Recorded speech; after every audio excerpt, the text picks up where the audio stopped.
So today, we have a story that includes a fox, a hen, and a significant theological word.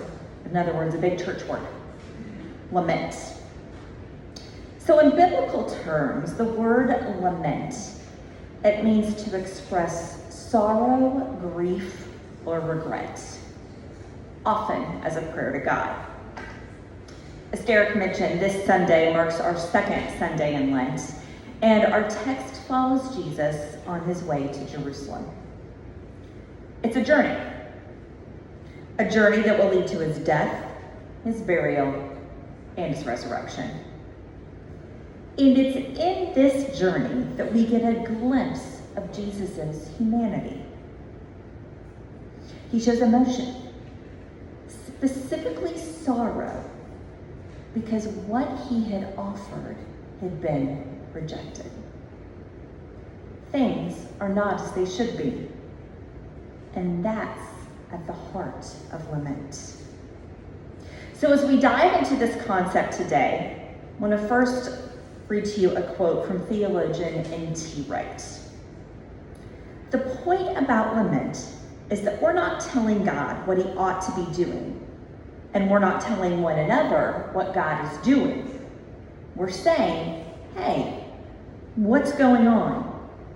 This isn't the way it should be. That's precisely what Jesus was feeling. Sorrow for things not being as they should be. It's a concept that can be counterintuitive this day and age. We're encouraged to find joy at all times. And yes, I have a picture in my hallway that says choose joy. Katie's laughing, she knows where it is. But as we're going to discuss today, lament has a purpose.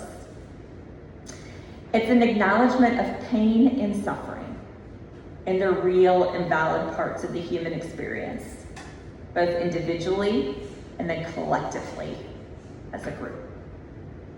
Feelings of sorrow, anger, doubt, and grief, they're valid emotions.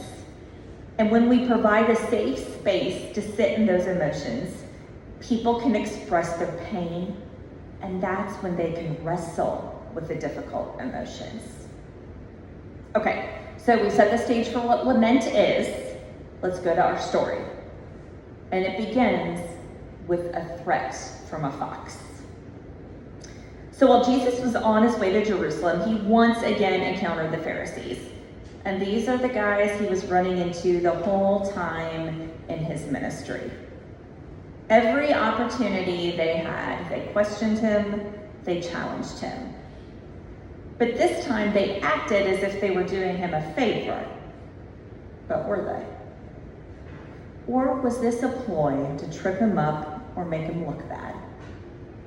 They told Jesus that Herod wanted to kill him. Now, keep in mind, this is the same Herod who had arrested Jesus' cousin, John the Baptist, and beheaded John the Baptist at the request of his wife. So a threat that he wanted to kill Jesus, that was perfectly reasonable. But Jesus' response was, go and tell that fox, I will keep on driving out demons and healing people today and tomorrow. And on the third day, I will reach my goal. In any case, I must press on today and tomorrow and the next day, for surely no prophet can die outside Jerusalem. Jesus called Herod a fox, an animal we might associate with slyness, but in that time was also associated with being unclean. And Jesus used that description to foreshadow what was to come. Jesus would not die outside Jerusalem, but within its walls, like the prophets before him. But Jesus didn't want the Pharisees to think that he was admitting defeat. He was on a mission, and he was going to complete the mission. God had greater plans, and he would face resistance and threats. So the term fox could also imply in the bigger picture that Herod was unimportant. It was an attack on Herod's ambition, in God's plan, Herod's desires didn't matter. Jesus was not going to change his schedule because of Herod. He had work to complete, and that work would only be done when he got to Jerusalem. So that brings us from a fox to the hen. And no, the fox doesn't chase the hen out of the hen house and something happens to all the eggs and we pay a lot for eggs. Not what happens. Instead, Jesus describes himself as a hen. So I know a bit about hens. My parents both grew up on very large farms in central and southern Illinois, and when they retired, they bought kind of a retirement farm, kind of. It's a farm, but it's really like a hobby farm. My son has had the privilege of going and hanging out there, with the goats and the cows and the chickens and everything while he's been growing up. And this year on spring break will be the 3rd year he particularly goes on a mission with my mom to buy that year's round of baby chicks. So I've learned a bit about chickens and the breeds and hens and everything over the past years. It can be complicated. Never knew chickens could be so complicated. So here's one thing I don't think of. I don't think of chicken or hen. That's not the first animal when you think of Jesus. And here's why. We're gonna take a look at, this is hennifer. Yes, hennifer. And they all have names like tea peck and nugget and butter and very creative names, thanks to my son. Hennifer is a Polish chicken. That is a breed of chicken. That is the things with the little pompadour-like things. Those are Polish chicken. They walk around really funny, like you see their heads do this whenever they walk around. She is not the smartest chicken in the flock, which is probably why I know her by name. My parents have pictures of where she'll like peek inside the door. She doesn't hang around with the others. She kind of does her own thing.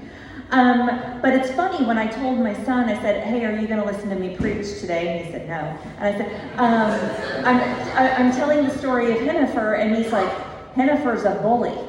She attacks the dogs. Okay, so this kind of goes into it a little bit. So as simple as chickens are, and as cool or captivating as a fox might seem, when it comes to life with Christ, it's far better to be a baby chick under the wings of Jesus, under his protection. Okay, stay with me here, okay? So in verse 34, we read, Jerusalem, Jerusalem, you who kill the prophets and stone those who sent you, how often I have longed to gather your children together, as a hen gathers her chicks under her wings, and you were not willing.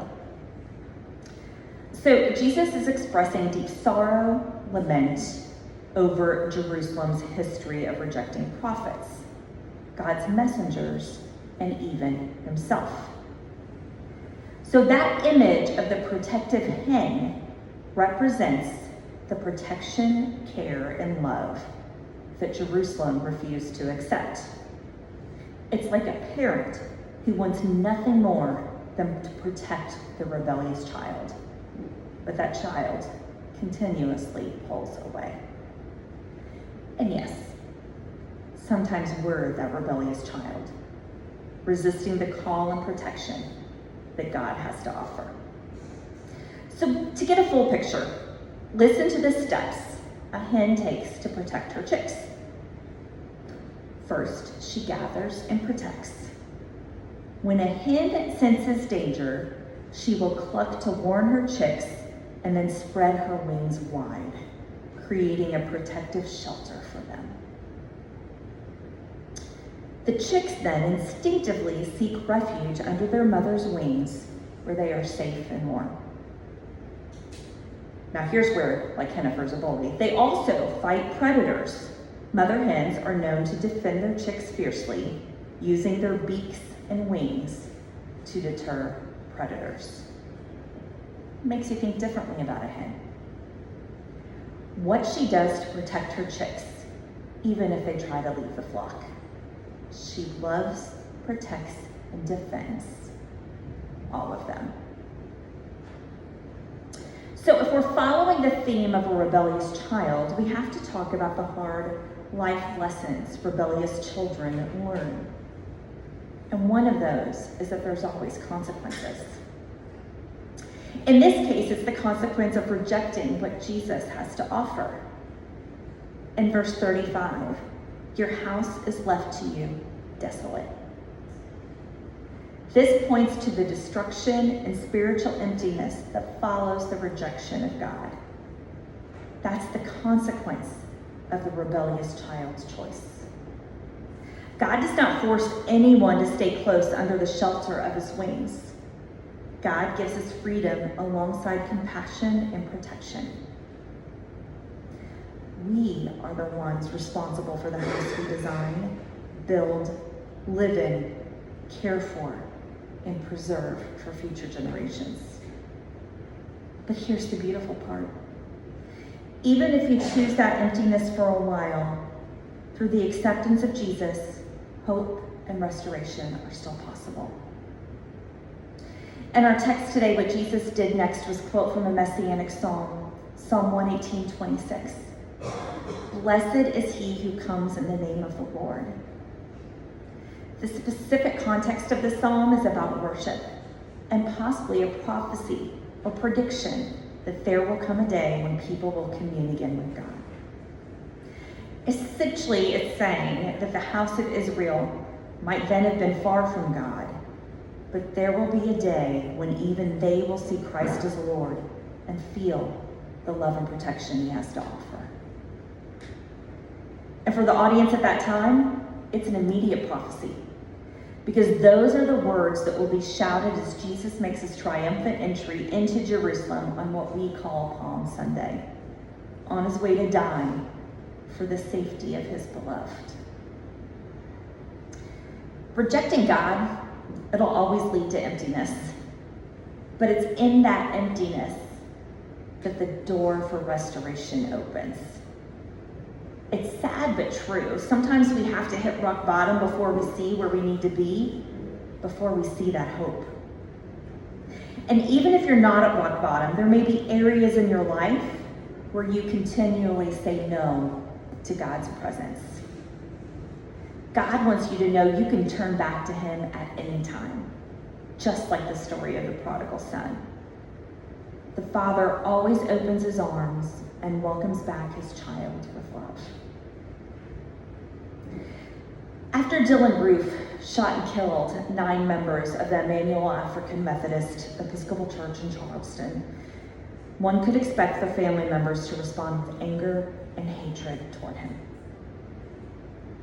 What he did, it wasn't right. It was wrong on all levels. It was hate. The New Yorker reported that, in fact, they responded much differently. It reads, after the massacre, the family members of the slain men and women, in the throes of unimaginable grief, offered radical forgiveness to Roof. One of them said, "You took something very precious away from me, but I forgive you." The family members of the Charleston Nine demonstrated such radical forgiveness towards the killer of their loved ones that it still resonates years after the shooting. Such forgiveness is only possible by knowing that we've been forgiven by God and received abundant grace through him by Christ's death and resurrection. It comes from experiencing sorrow, sitting in that sorrow, and knowing there is a better way, a way of hope. Jesus' lament is not just about judgment over rejection. It's more an expression of love and longing. It's a spiritual tool. It's how you express grief. It's how you express regret and sorrow. And it's not just healing for you. It's how, as Christians, we meet our brothers and sisters where they are. It opens the door for repentance and trust in him and each other as the church, yes, in here, but especially outside these walls. It's not weakness. It's strength in being present, right here with Jesus and each other. As author Kate Bowler said, real comfort comes when instead of offering reasons or trite niceties, we practice presence. That's what Jesus did. He came to be one with us in our human experience so that we could be one with him. Lament invites us into a place of truth-telling love and belonging. Every week we take time to remember what Jesus did with us. As we take communion, we're going to transition to that time now, and we're going to begin with our prayer of confession. Most merciful God, we confess that we have sinned against you in thought, word, and deed, by what we have done and by